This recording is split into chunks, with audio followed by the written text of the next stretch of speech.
Want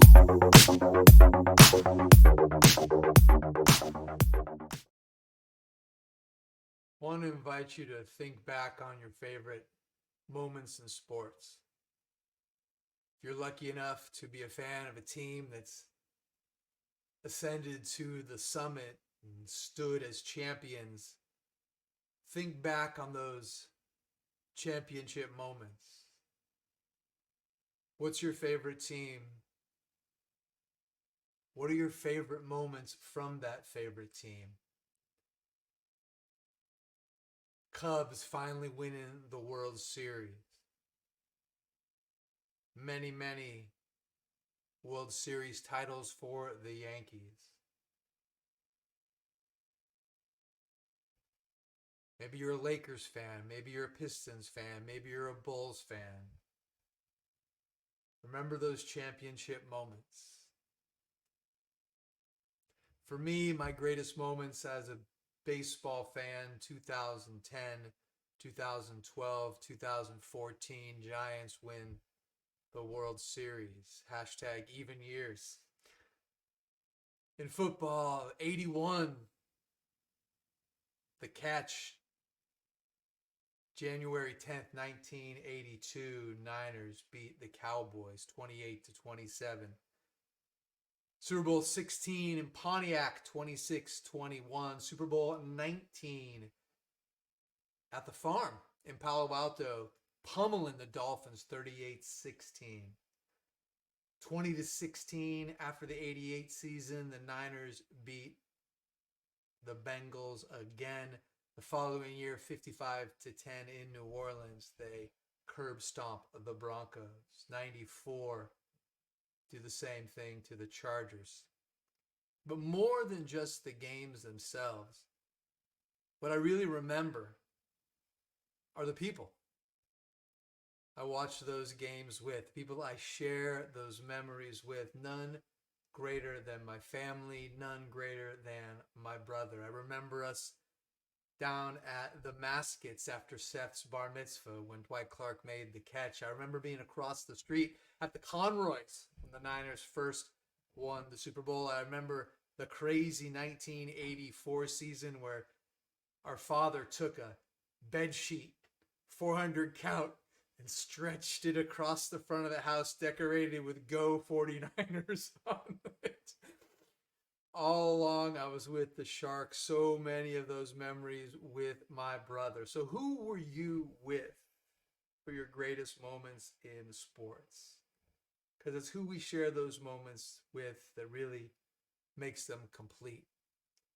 Welcome to the Rated Rabbi Sports Card Podcast, where sports cards and pop culture meet the 1984 All-Star Game. I'm your host, Rabbi David Spinrad, and welcome to a very special episode 50, and our first edition of Season Team Boombox and Screen. Today we're going to focus on the 1988 49ers, and I am delighted to welcome as the very first guest on the Rated Rabbi podcast, my brother, the Shark.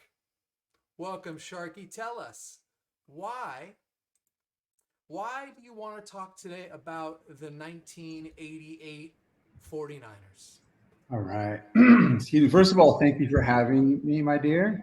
And so just to back up a second, our fandom was definitely not complete until 2010 with the Giants winning the series. However, our childhood is absolutely measured out in 49er Sundays with the fam. It was always very easy to be a 49er fan in the 80s. Great stat yesterday, so to double back onto why the 1988 49ers. So the Niners clinched the 1 seed for this year's playoffs. 4 of the 5 prior Niner Super Bowls were 1 seed. The 1 seed in the playoffs, the lone non-1 seed playoff Super Bowl winner, 1988 49ers. This is the sliding door season on which that legendary team of the 80s, that status rests. Well, other 49er teams, like you said, they kind of steamrolled through the league. 81, they go 13-3. 84, they beat everybody but the Steelers. 89, 14-2, crushing teams. That's the year after the 88. '94 really was just an all-star team. It was like Richard Dent and Ricky Jackson. Dion. Dion's on that team. You got Brett Carolyn. Shout out Sam Marin. Shout out to Sam, class of '89. This is a team that had turmoil. It actually had to overcome some real adversity. What's going on with them? So we only remember that the team ended in that the season ended in that dream Super Bowl, the Montana to John Taylor to finish Joe up Robbie. a 92-yard drive. And I love that, everyone knows that story about when Montana, they're in the huddle about to start that drive. It's a TV timeout. And Montana pulls Harris Barton aside and points out John Candy, just really to kind of lighten the mood, I would assume. That Barton talks about how nervous he was. And then Montana kind of cleared everything up. And you can see on that drive where it starts with just Montana maybe believes, quickly emanates to that the team believes.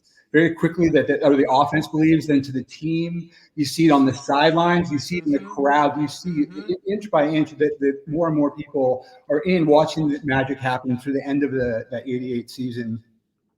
And how Montana's cool in the huddle and taking control of everything. There's a great clip of Sam Weiss. You can see it on his face. Even he knows that Weiss Montana is the Bengals coach. Yeah, sorry, the Bengals coach. But people forget that Niners in '88 almost relegated to that, Eric Rubin, very good Hall of Fame, like the Giants or the Skins. They'd only won 2 Super Bowls. Yeah.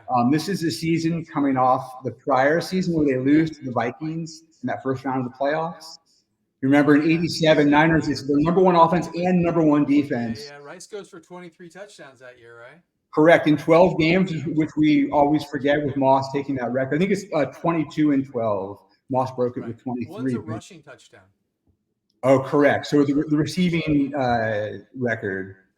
They're also number 1 defense in terms of allowing fewest yards.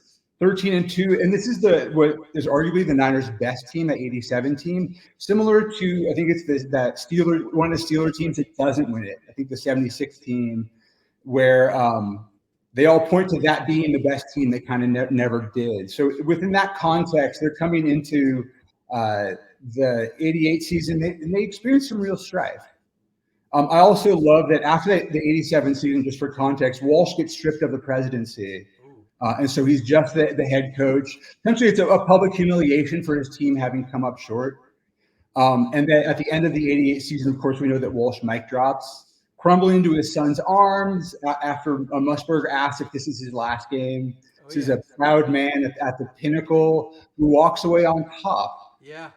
But because he's spurned by Eddie D the prior year, not because he's done coaching. Yes. And I love that. We're done with the game of football. We know that post him retiring from the Niners, he goes on to call games. He comes back into coaching.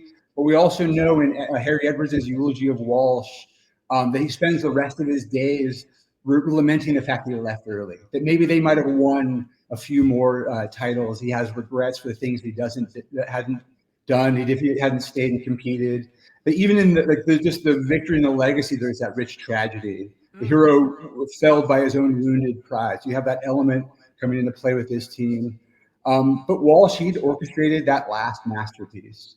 Afterwards, again, he coaches at Stanford. He's way too cerebral for the announcer's booth. He's in there for maybe a season, but is 10 miles over everybody's head talking about the game. So he GMs, he advises, but this is Walsh's apex mountain, is '88. And I love that this is the career coda of one of the true revolutionaries of the game. I have a couple of cards. Oh, please do. While we're talking. So, '87, they lose, right? They're the number 1 seed, and they lose to the Vikings. Minnesota Vikings at home. They get thumped by that Viking D. I've got a card to show '89 score. You've got Keith Millard and Chris Dolman, Minnesota Maulers. Remember these guys? I'm sure Montana remembers them that day. Niners got whooped at home, got humiliated. They got whooped. But they, like you said, they rally, they win the Super Bowl, and I have one more card to show you right now. 1993 Pinnacle. It's a gorgeous card. Black border, upside down. Black border, Walsh in tuxedo, posing right with his 3 Super Bowl Gorgeous. Look at Lombardi that jaw trophies in front of a Pinnacle Hall of Famer. That's the year he was inducted into the Hall immediately 5 years after he retired from with those baby coaching blues. into Oh the yeah, Hall. Isn't that just a gorgeous? I love the black it's actually really border, classy. 99-cent card, black border with the gold embossed Pinnacle Hall of Famer studio photo in front of the 3 Super Bowl trophies. There are so many amazing cards out there that cost just $1. So tell us a little bit about that '88 roster, Sharky. Well, I had some more stuff to say about just to build on Walsh, but if we want to talk roster, lots of fun players on the '88 team. Um, so draft picks in that year, we were talking about Pierce Holt, Chet Brooks, guys who are immediate contributors, Daniel Stubbs. 88 team was the core of Montana. Rice. This is Rice actually coming into his own, by the way. By 88, he's an established veteran. Craig, offensive line, one of my favorites. Actually, have a card I wanted to share as well. I brought it. My favorite Jew, Niner Jew, Harris Barton. If I can hold this up. 89 score. Nice. God, Mint Gem 10. Beautiful PSA 10. Look at that. That's a great card design with the helmet in the corner, the red border, color match on the Niner Unity. Who's he mauling there on the screen? Well, that's actually the part, as someone who's doesn't understand the nuance of cards, the story that this card's telling, I love. You use the word maul. He literally has a face full of that gentleman, politely escorting him to the ground, I assume. So Harris Barton was wonderful. Yeah, from Sandy Springs. Yeah, correct, right? Atlanta suburb.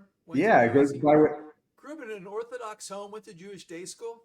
Yeah, not that many professional football players with that pedigree, right? Shirtless, like him and Sid Luckman. Well, we have John Frank as well on this team. Lest we forget, John Frank, who made the All Madden team, by the way, for mauling LT into the ground so bad that LT gets up, throws a punch, and draws a 15-yard penalty. Remember, this is '88. LT is the baddest mofo on the block. Yeah. But no, John Frank plays through the '88 season, wins a Super Bowl, promptly retires, and goes to medical school like a nice, good Jewish boy. Look at becomes an orthopedic surgeon, best of both worlds. To orthopedic surgery. Didn't want to mess up his hands because he broke his hand. He realized it was going to compromise his career as a surgeon. In the green room before, we were talking a little bit about Walsh's legacy, and you'd mentioned Harry Edwards. His eulogy. Tell us about who Harry Edwards is and what he said about Walsh. So Edwards was, by the book, a pioneering sociologist in sports sociology, so race and sports. Lots of the seminal works around Black males in athletics come from, or he's certainly played a key role in. He orchestrated the '68 Olympic protest by the 2 sprinters.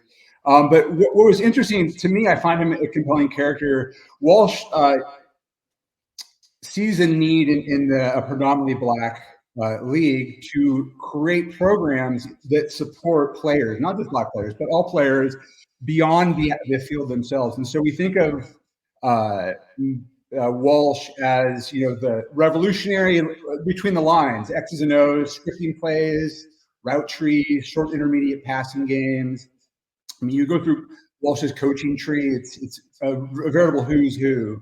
Certainly in the offensive minds. Holmgren, Seifert, Denny Green, Ray Rhodes. Well, and they all have enormous trees as well. So there's also the minority hiring program, in the internship that he started with Harry Edwards, that directly related to directly enabled coaches like Ray Rhodes and Denny Green, Tony Dungy to have opportunities that maybe they wouldn't have otherwise, to push some momentum to diversify coaching.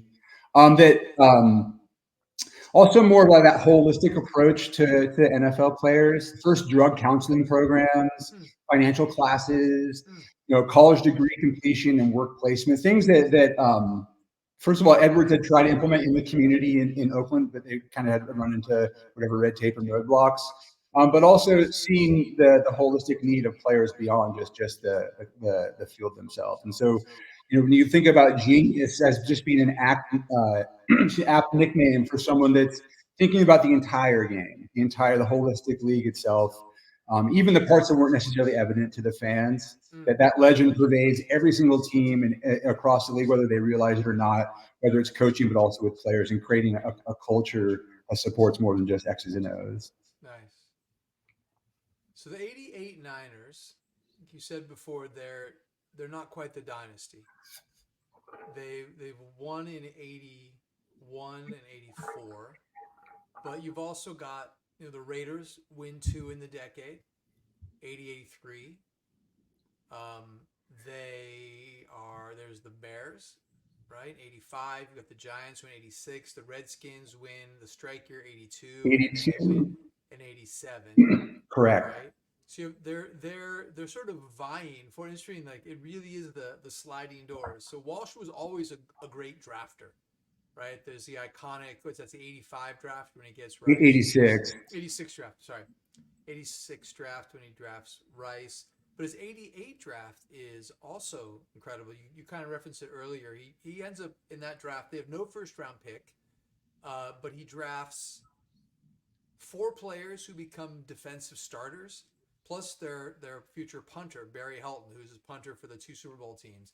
But they get Danny Stubbs, like you said, in the second round out of Miami. They have two picks in the second. They draft Pierce Holt out of Angelo State. We'll come back to him. In the third, they draft Bill Romanowski, supplement guru. Romanowski, oh yeah. Guy got a lot of rings. And then in the 11th round, 3-year starter Chet Brooks, career curtailed by injury. I remember him having wristbands that he took Sharpie and wrote NWA, and I think it was Lowell Cohn or Glenn Dickey in the Chronicle wrote, that stands for nasty with attitude. No, Lowell, the N is not for Yeah, nasty. it wasn't Glenn Dickey. I don't think that's what the Nasty end with did. attitude. Yeah, But so Pierce Holt was amazing. You remember this guy? love him. He only plays 1 year high school football.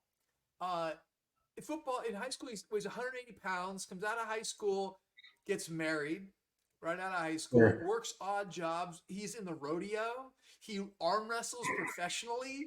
But he's like this scrappy dude. In the meantime, he goes from 6'1", 6 foot 180, and he keeps growing. He ends up at 6'4", 280, and is just country strong. Yeah. So he played at Angelo State for 4 years. He's 26 years old. Walsh sees it. Walsh drafts him, becomes a starter, plays for Niners 88 through 92, then signs a free agent deal. 93 to 95, plays with Atlanta, if you remember. Which of his eyes was the good eye? Oh, great. So he was blind in his left eye, Sharp. Correct. I remember the graphic that they were doing maybe like Wayne Walker was doing an expose, and they tried to recreate what it looked like, and they showed a face mask with one of the eyes blacked out to try to create empathy for what it's like to play football with one eye. He was at offense. Oh, I love it. He was at offense defense when I was there between junior and senior year, and went up to him, was giving autographs, and I was the last one there, just kind of lingering. And he looked at me as if, wanted to like sign his shirt. He was like, no, just wanted to say thank you. And I put up my hand, and it was like a fillet steak. His hand was like halfway up my forearm.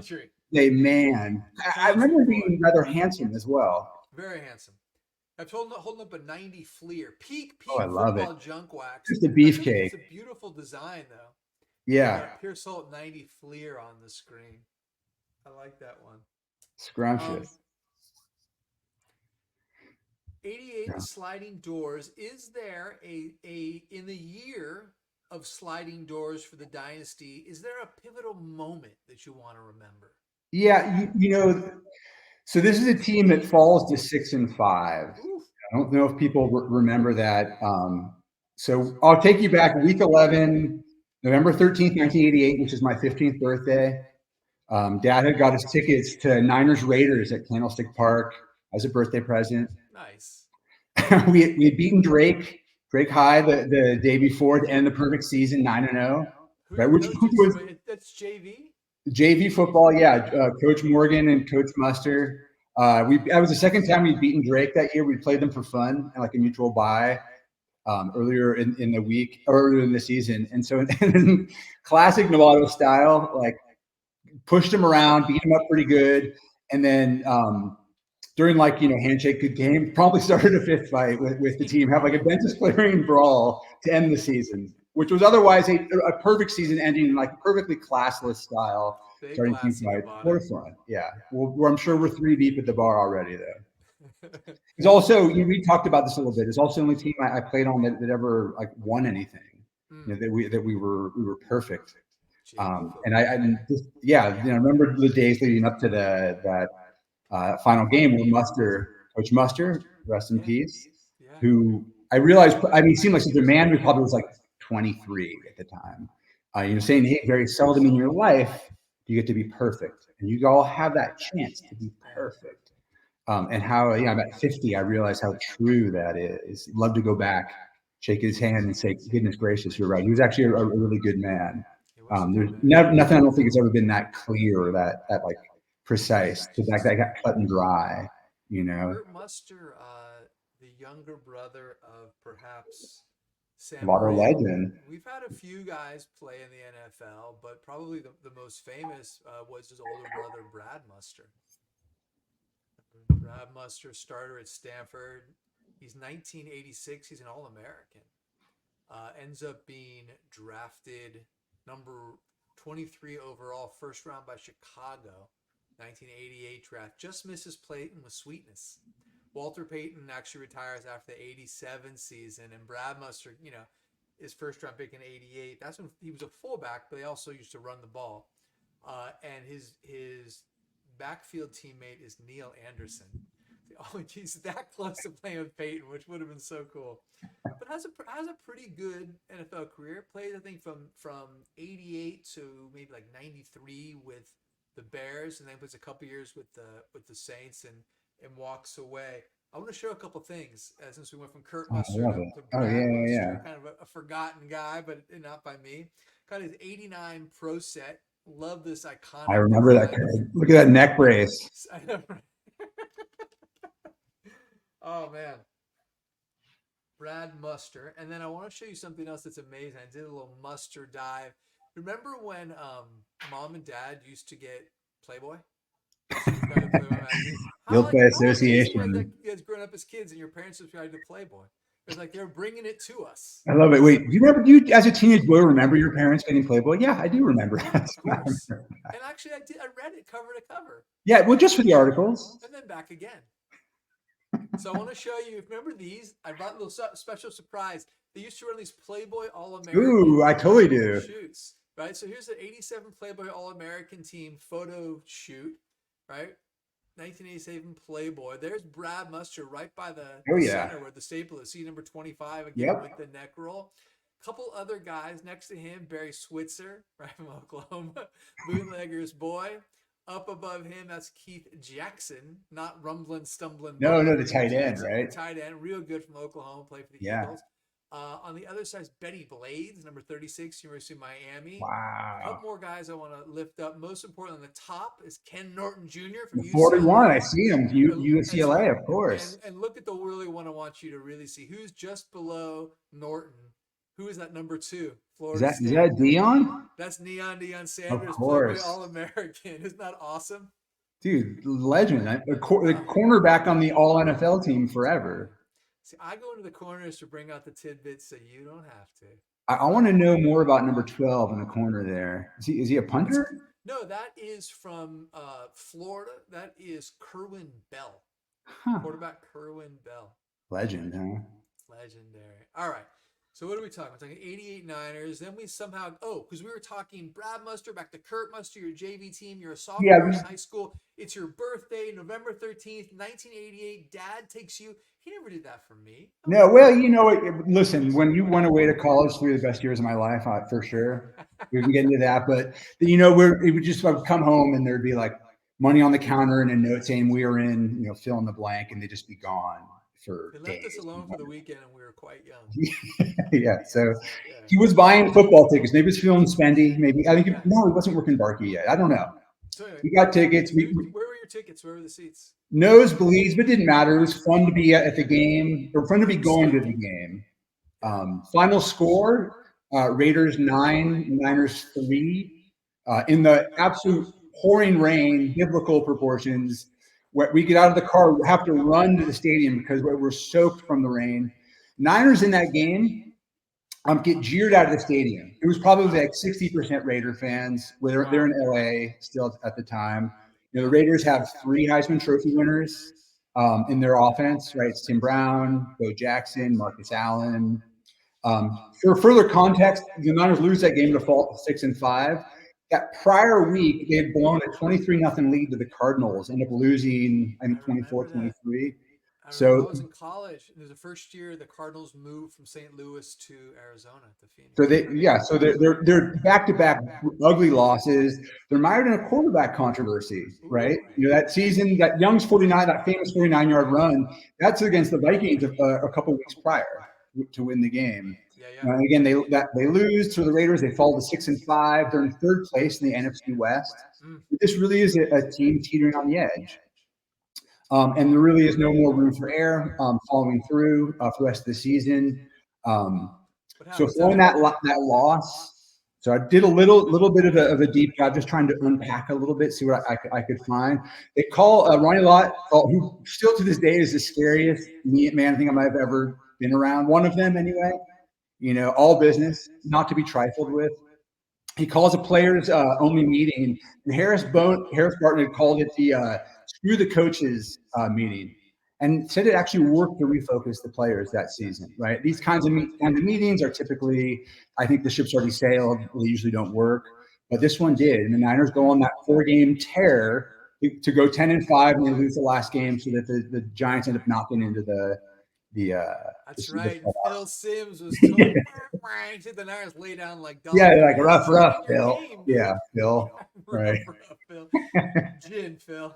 Well, when I love reading some of Walsh's later reflections on coaching, he talks about that at some point in any season, of a successful season, the coaches, they have to cede control to the players. That at some point that the players actually have to play for each other. That chemistry has to be player driven and bottom up. And it's especially evident in the most successful teams, the victorious teams. So there are teams that are players that can foster that love, and harness that connectivity in ways that coaches just are never going to be able to. It's the same thing as a teacher in a classroom, that at some point you need students to explain things to their fellow students, because they can say things in ways that a teacher can't. Sure. And I think about the 88 team. That this certainly wasn't their best team. In fact, by the record, it was their worst, but this may have been the team that loved each other the most. And I always really loved the story of having seen them, even at the time, knowing this was falling apart in retrospect, and seeing what they went through and following that saga week by week. They somehow figured a way through obstacle after obstacle with no recourse, no room for error from the point that they lose this game. Of course, they go on and have that Super Bowl win, and then next year go crazy with a 14-2 team. But it really is this moment where they're teetering one way or the other. 9-3. Niner legends on the field that day. You've got Montana, Young on the sidelines, brewing quarterback controversy. You've got Rice. Opposite him, I think, is Mike Wilson, and John Taylor's a third wide receiver. Correct. I don't think Taylor's a starting. Wilson is a starter. We're post Dwight Clark then. Yeah. Okay. Running backs are Craig and Rathman, right? Lott. Okay, I remember those teams. Jeff Fuller. The Raiders, I think, are starting Rusty Hilger. I was breaking down game film of this game. No, I think because I just read the what's that, the last folk hero, the book you gave me by his name Jeff something. It was excellent about Bo Jackson. Oh, it was incredible. Excellent. And so that team has 3 Heisman Trophy winners on the offense, right? You've got Tim Brown, you've got Bo, and you've got Marcus Allen. Correct.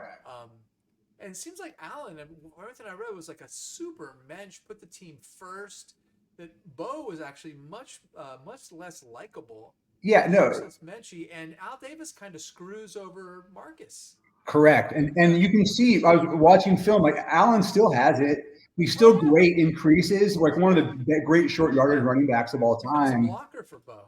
Correct. They put him at fullback. Yeah. To be fair, though, but you watch Bo play, and it's unbelievable. It's as good as you remember it. And how often does that happen?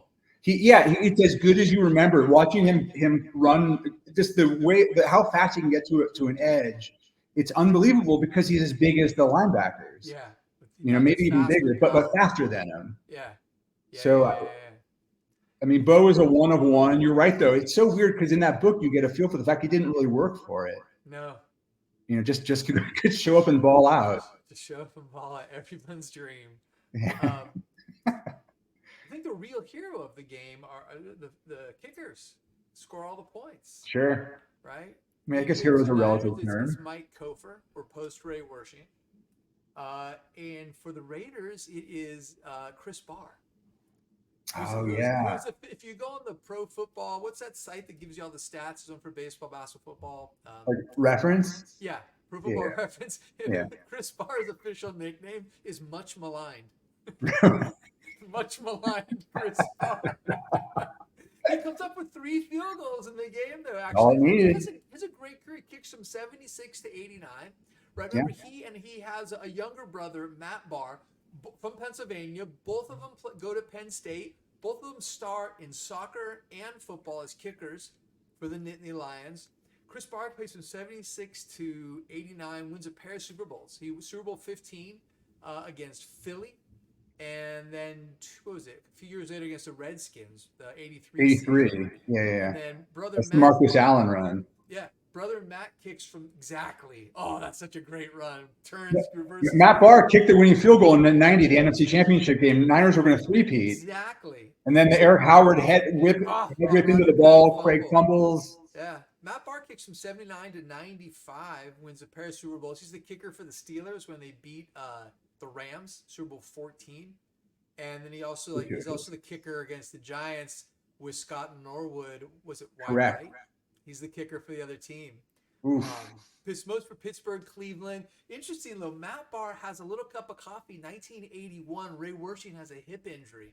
He actually kicks for 4 games in 81 for the Niners. Really? Yeah. Did not know that. So this whole time I'm doing the dive into Chris Barr and into Matt Barr and thinking about this game you were at, this pivotal moment in a pivotal season of the Niner Dynasty.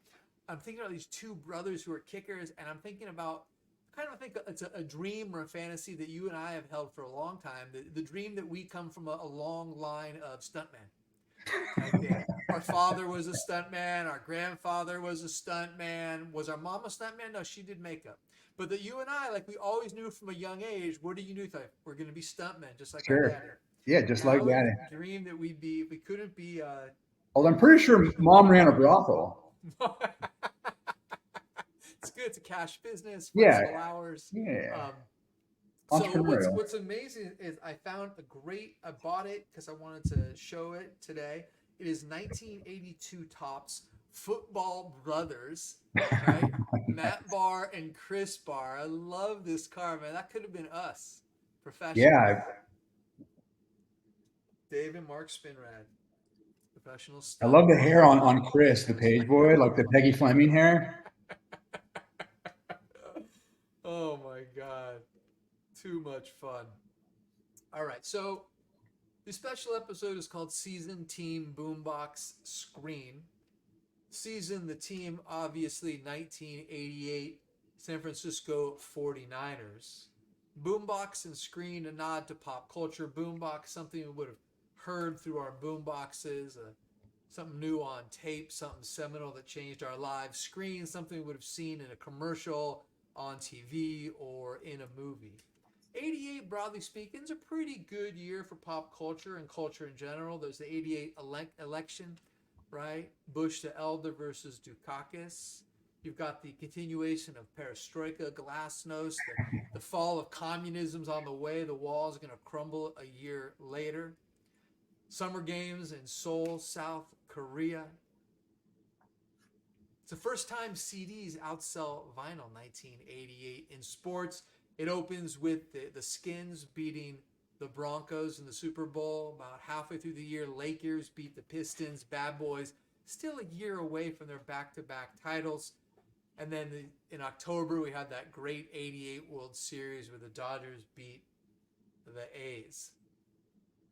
Musically, your date, November 13th, not a pinnacle moment in the year, but there's a few big things that come out musically. At least for me, I'm a senior in high school, into freshman year in college. In Excess hits with Kick, George Michael and Faith. GNR follows up Sure. Appetite with Lies, right? They're quickie. It's a short album, like 33 minutes. That's all Few it of them are needs to just be. acoustics. But tell me you don't love Patience to this day. To this day, I'll put it against any song. Absolutely. Yeah, yeah. Some old page. I've been walking the Yeah, streets of LA. exactly. You love it. You love No, it. that whole acoustics, that the whole side B or whatever side that's Yeah, on with the one in a acoustic side. million, yeah, all the above. 1 in a million. I don't know if that one gets recorded today. Let's see. That No, that's a try. you don't think it That's makes the the cut? trifecta. Axl Rose hits racism, xenophobia, and Yeah, homophobia in four and yeah, a yeah, half yeah. minutes. Oh, Axel. What else do we have?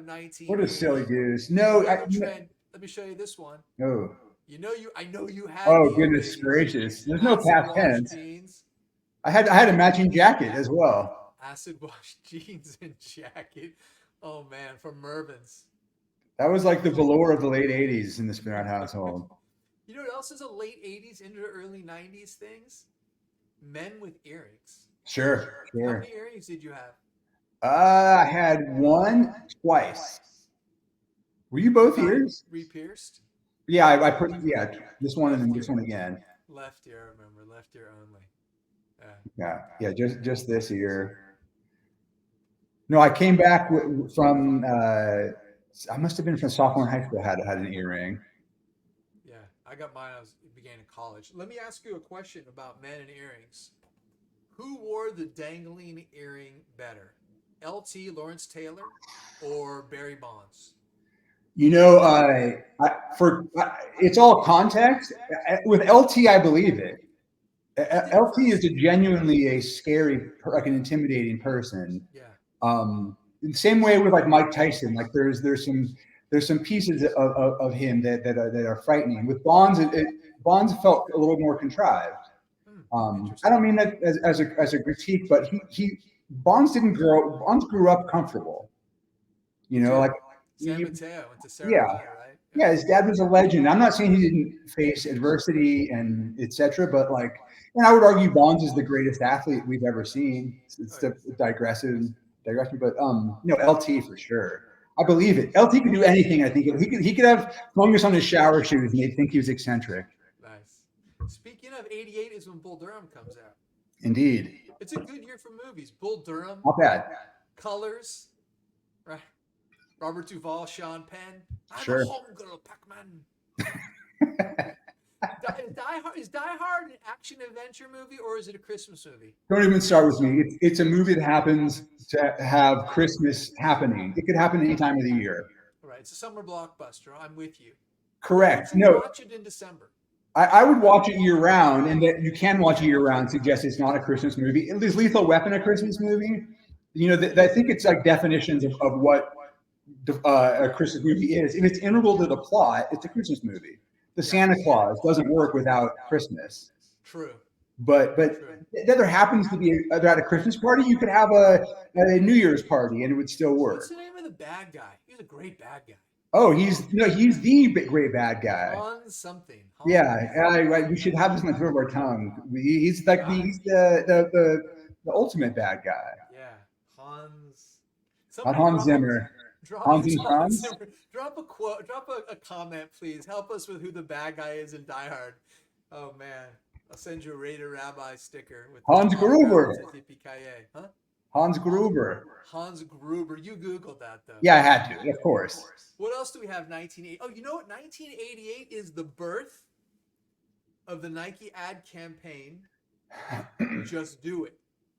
Did you know, Sharky, that the inspiration for Nike's Just Do It campaign comes from convicted and about to be executed killer Gary Gilmore's last words when they strap him to the chair and he says, Oh, I "Let's love do it." it. Yeah. And it's Whedon and Kennedy, the legendary PR agency out of Portland.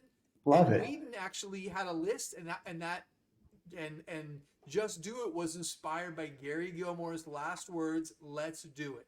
Let's break down the Gary Gilmore story for a minute. I don't want to go too deep. I don't want to get us too off track. So Gilmore, is Utah. He kills it's very like Bruce Springsteen, kills a hotel desk Yeah. clerk, Yeah. convenience clerk, and just wants to die. Like, we just get it over with, and they keep delaying it, and just wants to be executed. A couple more bits about Gary Gilmore. Utah at this time, 1977. If you've ever read Executioner Song by Norman Mailer, I know you're a Mailer fan. It's about Indeed. Gary Gilmore. It's in Utah. They don't use lethal injection yet. They don't use the electric chair. In Utah, they use a firing squad. Yeah. 1977 Winchester rifles is what he's assassinated by. He doesn't want the hood. He's like, I want to see my killer. Yeah. Like, he wants to look him in the eye. And it's like he must have gotten so in their heads. So Gilmore, they strap him to almost like a leather office chair. He's strapped in. They do put a hood on him against his wishes. And then the executioner are prison guards. I wonder if you got like bone. You must have got paid extra for that. There's five Sure. of them, and Tip they're 'em. also behind a black velvetish Where curtain. the guns go. With just holes for their rifles to go out. What's strange is like if they're not seeing the person they're shooting, like, how do they know exactly where they're aiming? Are they just like shooting all over the place? I don't know. One more piece, and then we'll get back to pop culture. While we're talking Gary Gilmore, his last meal, at first he asked for, he wanted 6 cans of beer. Doesn't call it a six pack. Wants 6 cans of beer, then changes and goes prime rib and a salad. Salad. Interesting choice. You're about to die. Like, I'm trying to watch my carbs. Yeah. It's very paleo, makes a last meal, prime rib. And I've always wondered, like, what is the fascination with people's last meals? Well, it's the last act you're going to do. What if you could have any meal in the world? What would it be?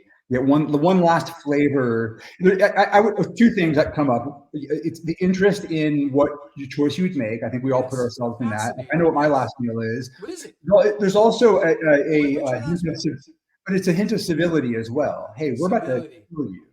So we're going to give you not animals. We're just killing you. Yeah, we're not animals. Well, and there's justification for. I mean, I guess it depends. On more political. It's also why his story is so well known because there was lots of politics around the death penalty when this happened. What's your last meal? I probably go Dad's turkey burgers and broccoli with a big steak, and some eggs in there. To the end. I'm so I've grown to really enjoy them, to be honest with you. And carbs make me feel bad about myself, so I want to go to my death executed. Yeah, but I want to go to my death feeling good. Memento mori, right? Like, remember, we all must die. I feel like Gilmore really embodies that. That's true. Where he's like, hey, bring it on. We're all in this. This is how it ends for all of us. I read somewhere that typically out of the 5 executioners, 1 will have a blank. So that no one will actually know which of the 5 killed him. So there's a plausible deniability, and I don't know how true this is, but that apparently the medical examiner found 5 bullet holes. They weren't making any accommodations for this guy. He is going to die. Wow. I feel like I would somewhere want to work in a Cinnabon in my last meal. Right? Because talk about self-loathing, man. You eat one of those, you just like, oh yeah, I gotta sit on an airplane. That's horrible. So maybe just the scent of a Cinnabon is how I'd want to go down. A spoonful? No, you wouldn't, with a lot, like way too much frosting to hurt your teeth, but it's maybe, good. You know what I would do? I would unspool it and just eat the center, the fillet part. Yeah, so you would probably get like a dozen of them and just eat the centers of them. Yeah, that's a lot though. I definitely would eat trafe.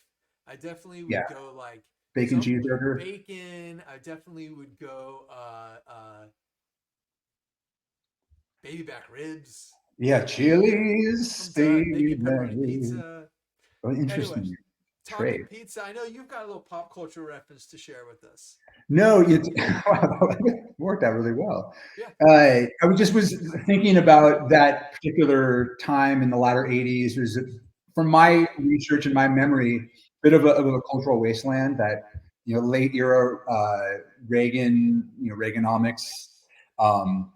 So I'm thinking specifically around my 50th birthday. This is weeks before, maybe weeks after Geraldo had gotten his nose broken by the Nazi in a chair fight. Oh yeah. And that was mere months after he punched out some cop who made some racist remark to him, like kind of a redneck cop. He decks him. Yeah.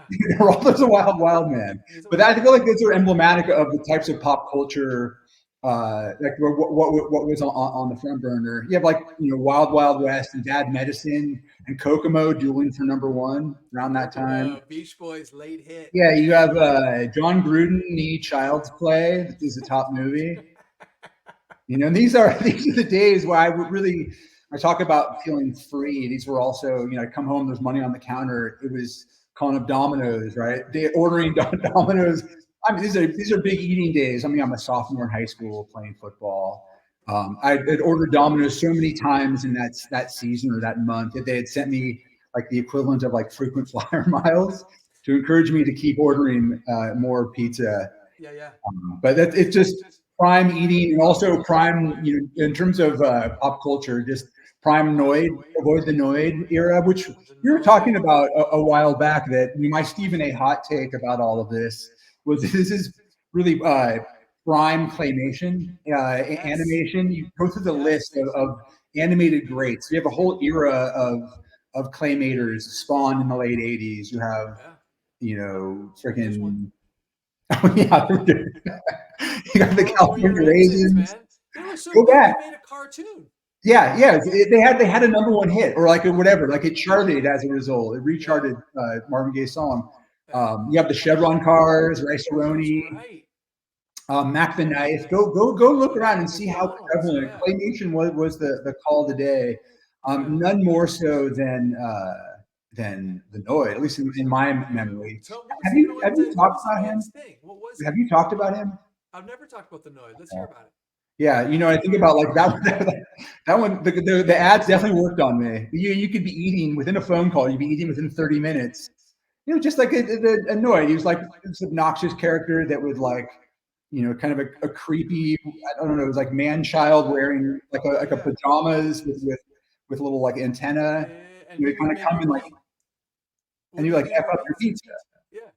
Yeah, he'd come in like cold, soggy, totally. You're like kick it over, like blow cold on it. Just was like all like those puckish little moves that someone might do to ruin a good meal. I got a little Noid action right here to show you. Do tell. I do.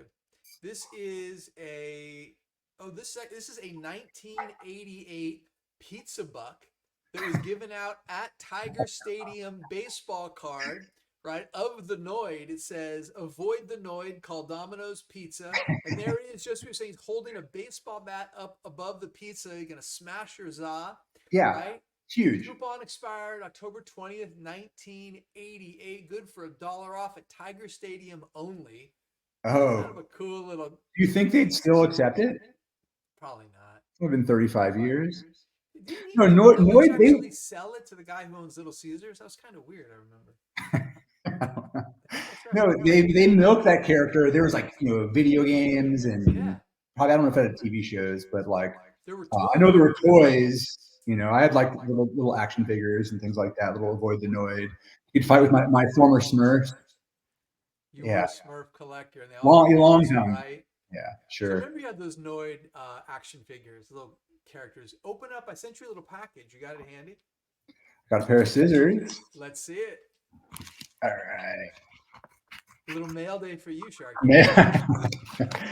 It's what the good doctor ordered. It's a mail day. Oh, hey. I bet you this costs you a pretty penny, my dear. Oh, that dude's awesome. Little wizard hat. Oh, is that what he's wearing? Well, someone's got a new toy to put on his desk at work. Like a little Merlin Noid. That's amazing. How to tell people I'm 50 without telling them I'm 50? What's that?